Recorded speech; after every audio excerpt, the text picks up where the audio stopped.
Now to the next area, or next area of interest of this decoy network. And this is the identification of host factors of this disease susceptibility and the clinical cause that is correlated with it. And I'm very proud to have Andre Franke as the first speaker for this topic, because he actually published and initiated the first GWAS to identify these risk factors in a larger patient cohort that he could bring together in an existing network with his colleagues from Spain and I think also Italy and others. And Andre has a long track record in performing GWAS studies in inflammation diseases with disturbed inflammation. He is now a professor of molecular medicine in Kiel and a director at the Institute of Clinical Molecular Biology. Actually, he's a colleague from Philip Rosenstiel. So your topic is genetic risk and protection in COVID-19 disease. So if you share your screen. Yes, thanks, Peter, for the kind introduction. I think you stopped my video. I cannot reactivate it. Okay. The tech support should assist. But I can share the slides meanwhile and start.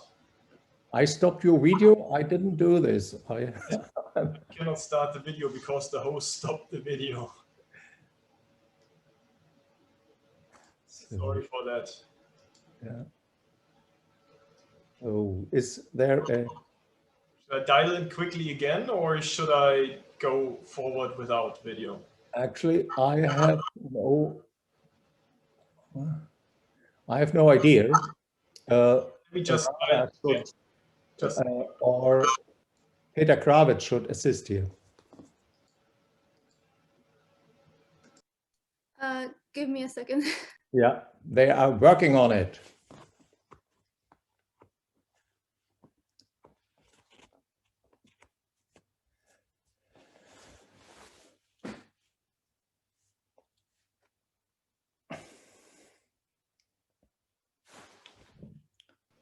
So he is coming back.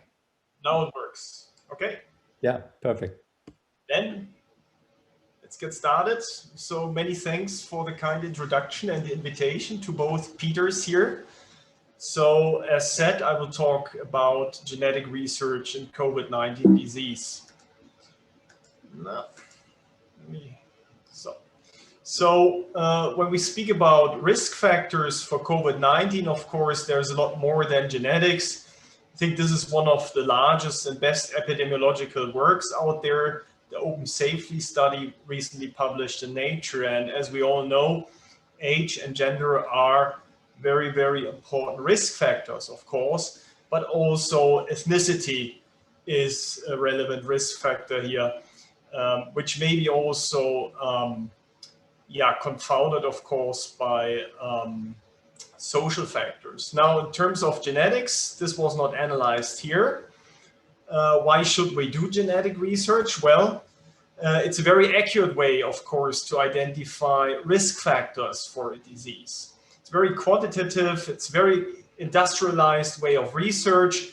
I won't introduce you here to the GWAS approach, genome-wide association study approach. It's really gold standard these days to detect risk loci in complex diseases.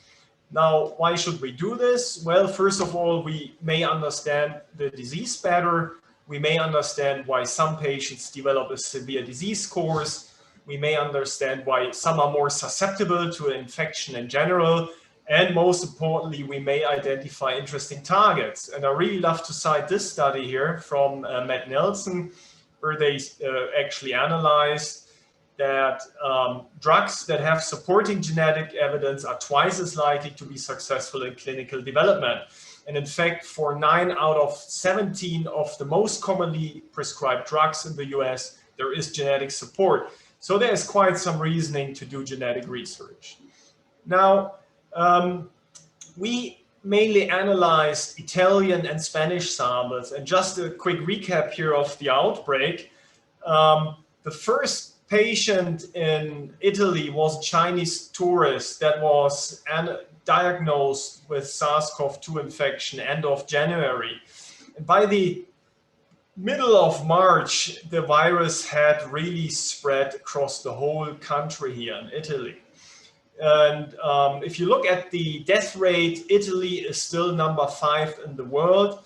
I think over 66,000 people died of COVID-19. And we all remember these really irritating photos here from Bergamo, where the military had to remove actually the dead bodies and coffins from the city because the crematorium, the cemetery and so on, they couldn't cope with the large numbers.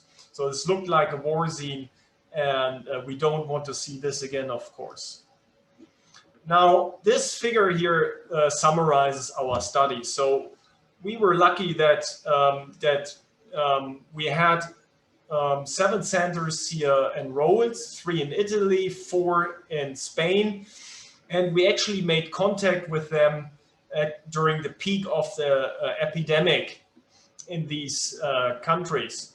And altogether, we collected over 2,000 samples, and the whole study took us not longer than 3 months, which just tells you from sample collection until accepted manuscript. This is really record time, and you can only do this perhaps using the GWAS approach. Now, the ethics boards, they were quite supportive.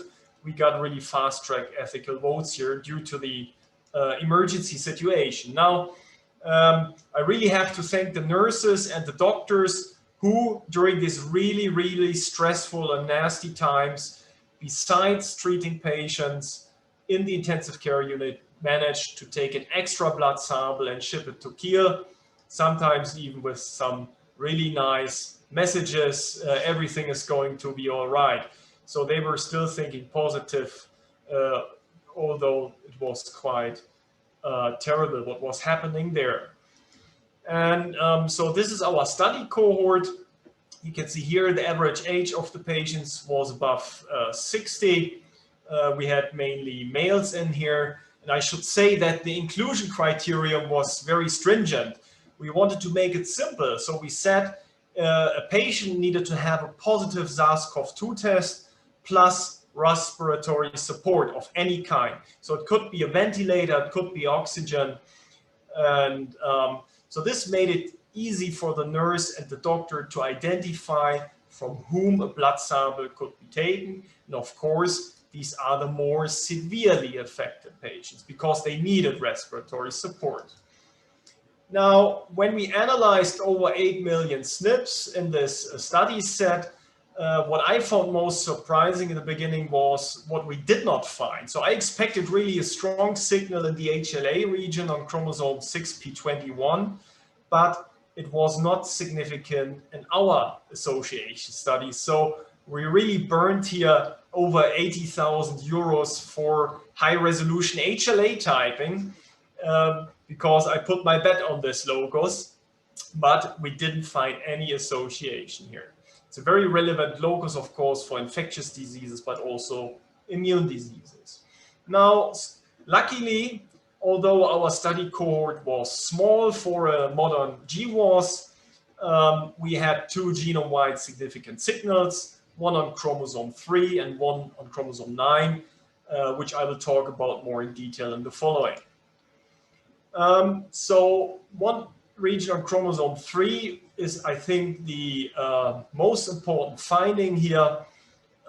We had quite a high odds ratio here. You can see above 2.1 in the meta-analysis, even if you correct for age and sex.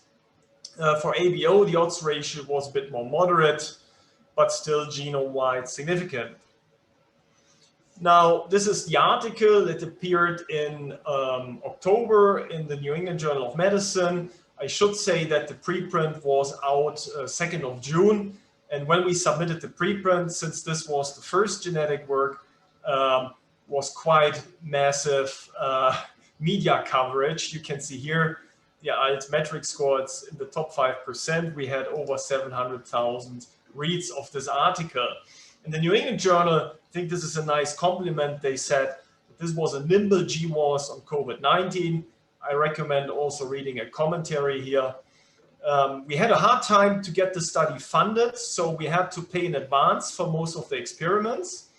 But we were lucky that the second richest person in Norway made a donation, that the UKSH Foundation made a donation, and finally we got a BMBF grant accepted. And our study, since we were probably the first BMBF study to publish, was also highlighted here in this press conference by our minister. Now, the chromosome 3 association signal is what I call probably the NOD2 of COVID-19. So as Peter said, I work in inflammatory bowel diseases, and here the main and best replicated risk locus is NOD2 that was identified in 2001 in this one of these Nature articles here. And here you see the peak of association. It's not pretty, you cannot really say which gene it is. There are a number of really attractive candidate genes underneath. We could spend another lecture now going through all of them because there are such good candidates. But what is intriguing is that this is really a locus for disease severity. Now, not only did we find that people carrying this haplotype are on average younger and have a more severe disease course, but also this was replicated here by the international consortium. So especially in the severely affected patients, you find people with this haplotype. The ABO association signal, we could also spend another at least half an hour on talking about the signal, but here the peak is pretty, it sits directly over the ABO gene. And I should be fair and pay credit to other studies, non-genetic studies, who described an association with ABO before us by just doing serological analysis. So we were actually the third to validate that ABO plays a role in COVID-19 disease. Now, since this codes for one of the most important human blood groups, we translated the SNPs into blood groups, and we found that people having blood group O are protected and that people having blood group A are at risk. There are many different explanations for this association. We can discuss this maybe afterwards. All of them are really good hypotheses. I should say that it was really good to put this in as a preprint article so early because we got really the best reviewer comments through Twitter. Also some very critical comments saying, hey, you use blood donors as controls. So no surprise you find that blood group O protects people because blood donors are preferentially chosen based on their blood groups and have blood group O mainly because these are the super donors. But we analyzed this very deeply also in our UKSH cohort. We didn't really see a bias here. If you look at recall donors or first-time donors, the blood group frequencies were really the same here in our cohort. And meanwhile, this work, I'm not showing this here, was replicated by 23andMe, the COVID-19 consortium, a Danish cohort, and there are other studies that validate now that ABO clearly plays a role in COVID-19 disease etiology. Is this a severity locus? I think the call is still out. We didn't see such a good signal here, but this is a very large study here from British Columbia. I think they looked at over 400,000 people. They saw that people with blood group O or B have compared to non-OB people, they are less likely to develop a severe disease course and to get mechanical ventilation. Plus, the discharge time was also almost significantly, so it's not statistical significance, 0.06 here. So they saw really some differences here, but it's not fully proven yet. I think it's more a locus for susceptibility. Now, just to also pay credit to some other studies here. Shortly after we published this article here from the Pääbo group in Leipzig, they also received media-wide attention because they found that our chromosome 3 haplotype stems from, most probably from the Neanderthals. And because they showed that this haplotype existed in the Neanderthal genome, especially in the ones found in Croatia. Now, why is this interesting? Well, as we know, we only have between 1% and 2% of the Neanderthal genome in us because of introgression and interbreeding. So it may have also a protective role, this haplotype, during the course of evolution. Yeah, it may have protected us from other viruses, pathogens, but now if you encounter SARS-CoV-2, it's probably a risk factor and your immune system goes bananas. Well, I should say that the Lübeck group here around Hauke Busch, they did another haplotype analysis. They come to another conclusion that it's not so straightforward and that our modern haplotypes are quite different from the ones in Neanderthal. So I also recommend reading their preprint article. Maybe what's interesting is here, the people in Bangladesh, they carry this haplotype very often. And interestingly, the death rate is also a lot higher there than in other regions of the world. Okay, so there are more genome-wide significant loci now. There was a Nature article recently by Bailey et al. Of course, there is the big international meta-analysis consortium that we also contribute to. You should really visit their webpage and support them, the COVID-19 Host Genetics Initiative. They're also wrapping up an article. You can see here again the chromosome 3 peak, but meanwhile, there are a lot more loci popping up here. Now, as last outlook, we're also working on the data freeze too. So we have significantly enlarged our sample size here. We're a lot better powered now for moderate size odds ratios. We just have the analysis results and maybe we have 1 or 2 additional loci to what others have been found and also what the consortium has found. So this is what we're working on now over Christmas. Won't get boring for us for sure.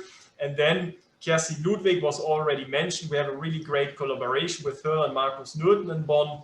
They are doing a targeted resequencing financed through the Decoy initiative here in about 10,000 samples from us. We didn't have ethics for whole genomes or whole exomes, but for targeted approaches. So really put our bet here on a limited number of candidates. So with this, I would like to thank all the co-authors. Altogether, we were around 150 people.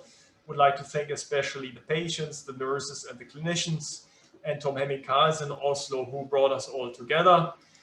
And I thank my working group. This is a photo where we could still do these things and in the good times. And up here, you can download my slides if you want to review them. So many thanks for your attention. Thank you very much, Andre. It's really excellent work that you have done with all your collaborating partners.